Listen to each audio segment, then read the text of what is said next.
3.5, limits at infinity. We started talking about this last time, and we had gotten to our last example, but there were 3 parts, and I believe we had done the first of the 3. Well, I said the last set of directions, and there's 3 examples, and we had done the first of 3. To remind you where we were, we had sort of started on this example last time where when it was divided by a value that was a single x, right, x to a power, it doesn't have any addition or subtraction in the denominator, you could actually like piecewise reduce the numerator and you could do everything like we'd done before. The problem is that when you get to a problem where we don't have a single term denominator, we actually have addition or subtraction in the denominator, that doesn't work because we don't have just one piece to divide each the numerator and denominator by. We have more than one piece and you can't separate it in sort of the same way. We also talked about how that the parts that really matter of the function, though, are the parts that have the highest exponent. So we talked about the fact that in the numerator, the highest exponent here was the 2x part. It has an exponent of 1. And then in the denominator, it was the 3x cubed. It has an exponent of 3. And so if we reduced those, we would actually end up with something that looks like 2 over x cubed, or x squared. And if x is going to infinity, this is going to go to 0. So our expectation after we do the algebra support the way we actually did it full out is that our answer is going to be the same thing as this. It's going to go to 0. And in fact, that's exactly what happened. The method that we used, though, is that we actually multiplied each of our terms by the reciprocal of our highest degreed exponent. So x cubed was our highest exponent. So we multiplied every single term in the numerator and the denominator by 1 over x cubed. Okay? And when we did that, we ended up with a lot of pieces that are either constants. In fact, every piece is either a constant or it's something that's going to 0. That's our goal in doing it that way. All right, so everybody kind of remember those pieces of where we were. Excellent. So what we're going to do this time is we're going to introduce what happens when we have a square root involved. Okay? And the reality is it's really very little different. It just looks a little different. Now, just like the last time when I said, well, what's the important pieces of the numerator, the important pieces of the denominator, what's dominating everything? We looked for the highest degreed term, right? We can do the same thing over here. This is approximately x in the numerator, no problem. And what's the highest degree? Ignore the square root for the moment. What's the highest degree term in the denominator? The x squared. It's a 2, right? Yeah. So x squared is our highest degree in the denominator, but there is a square root involved. So there's really like the square root of x squared in the denominator. That's what's really dominating the value down there. Yeah, there's other stuff, but it's not the most important things. As this goes to infinity, the other parts are just very, very small by comparison. And if you were to simplify this, you would get x over x, right? Square root of x squared would be x. And we would get a limit of 1. Now, that is going to be our answer when we're all said and done here. I approximated things, and I sort of ignored some of the other pieces, so we're going to have to go back and deal with those. But we are going to get an answer of 1. So it's kind of like, can I check with my calculator? Well, sure, but you can't actually show me the calculator as your reason for why you got your answer, right? Same kind of thing. So as we're taking a look at this, we're going to go back to the same thing that we did on this problem. We look for the highest degreed denominator, the highest degreed exponent, right, the highest exponent, and we multiply by the reciprocal of that exponent. And the same thing is happening here. But what we recognize, of course, is that we have x squared, but it's underneath a square root, right? So our highest degree is really a power of 1, just like we saw when we simplified this denominator. It just becomes x. So what we're going to do is we're going to actually multiply the numerator and the denominator by 1 over x. And bear with me while I show you what happens next, because it does look a little bit different. So this is x squared minus x, and then I'm going to multiply it by 1 over x. Okay, everybody good so far? Okay, obviously the numerator is 1. You don't have a problem with that. But the fact is that part of your denominator is underneath a square root, and then the new part that I'm multiplying by isn't, right? So we sort of have to make amends for that and get the part that's not underneath the denominator or underneath the radical to be underneath the radical. We need it underneath there in order to actually manipulate with a little bit of algebra. So how do we do that? Well, here's what we're going to do. I'm actually going to write my numerator as 1. What we're going to do is that we're going to take what's underneath here, and I'm going to rewrite the 1 over x as the square root of 1 over x squared. Would you agree that that's the same fraction? 1 over x and the square root of 1 over x squared. It's sort of like the backwards approach of the things we normally do. It's kind of like what happens when you're trying to separate out our fractions on that one that I did before over here. We don't normally separate out fractions. Normally, we try to combine things into fractions so we get the common denominators and so forth, and we multiply. That's the direction we normally go. Same thing here. This isn't the direction we normally go. We're normally going from here to here, but they're still equal if you go in the other direction.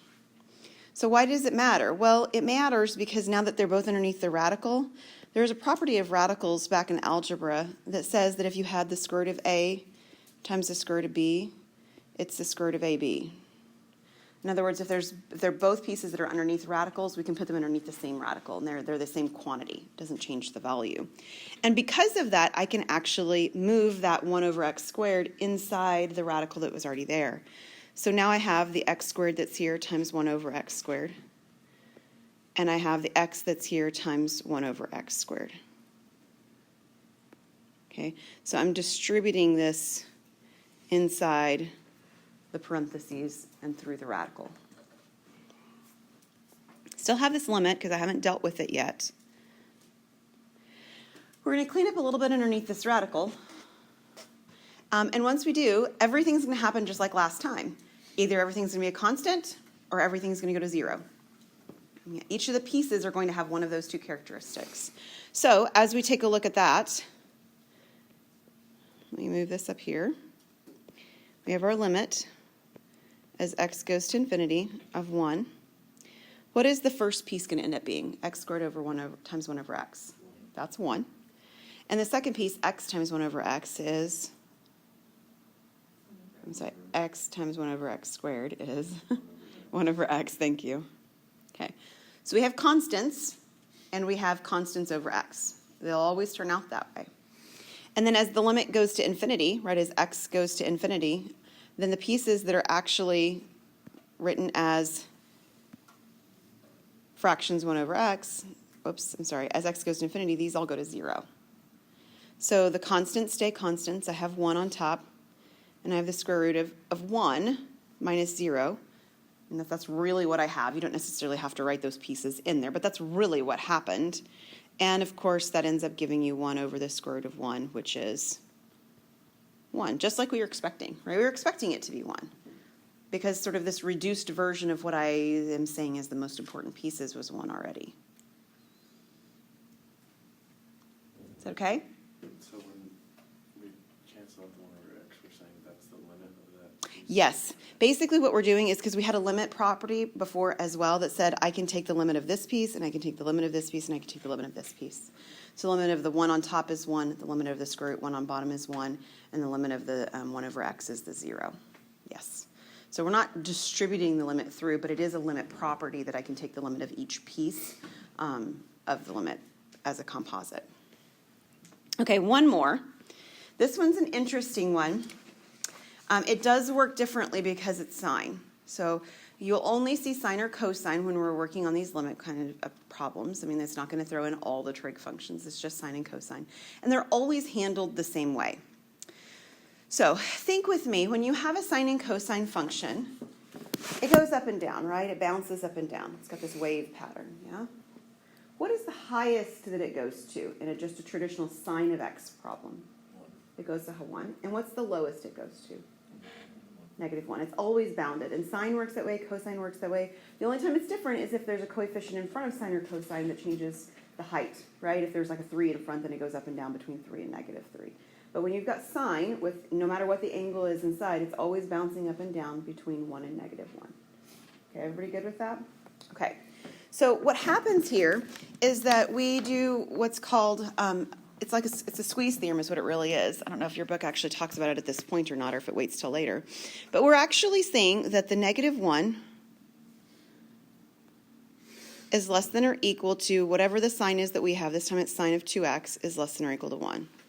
This is a fact about sine. Agreed? Yeah, I mean, it bounces up and down between 1 and -1. This is a fact about sine. It always goes between those two values. So what we're going to actually do is we're going to take that fact and we're going to manipulate the functions so that they look like the function we have. Well, sine of 2x is already part of the function I have. The part that I don't have is the over x part. Agreed? And if x is going to infinity, x is positive, yes? Yes. So I can actually, this is a property of inequalities, divide all three sides of the inequality by the same value, and the inequality stays the same. It's less than or equal to and less than or equal to. If I were dividing by a negative, direction of inequalities change, but it isn't negative. It's a positive. Okay, is everybody good so far? So this is so far trig and algebra. This is not the calculus part of it.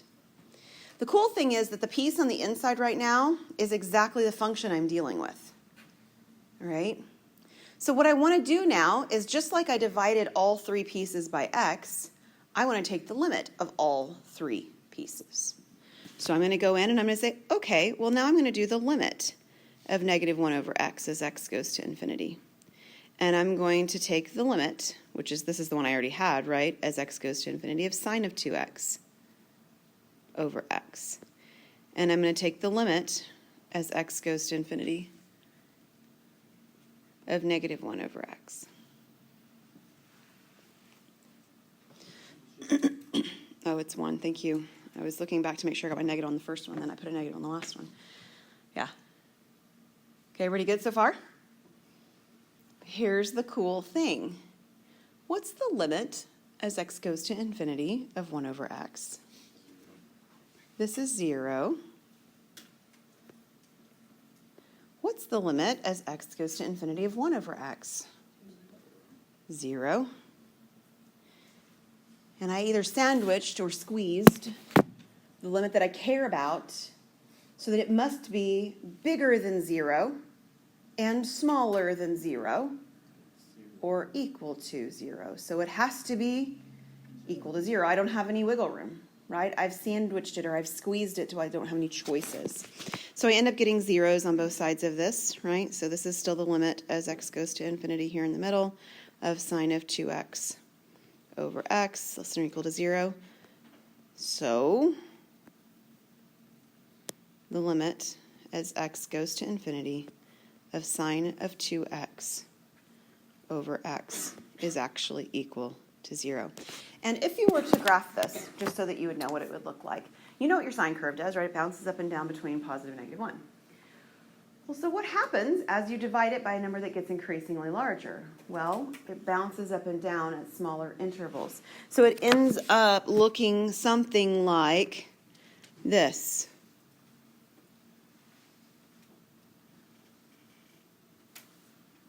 Make sense?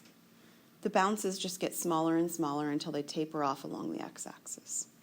So visually, it makes sense too that, yep, as you go to infinity, this is tapering off. I'm ending up on the x-axis. Any questions? Okay. Definitely, you can use these ideas to give you an idea of where you're headed. Definitely, you can use a graph to give you an idea of where you're headed. But I'm looking for the algebra written out. All of the algebra and calculus with the limit pieces written out when you're actually proving what it's going to be. Okay? Awesome.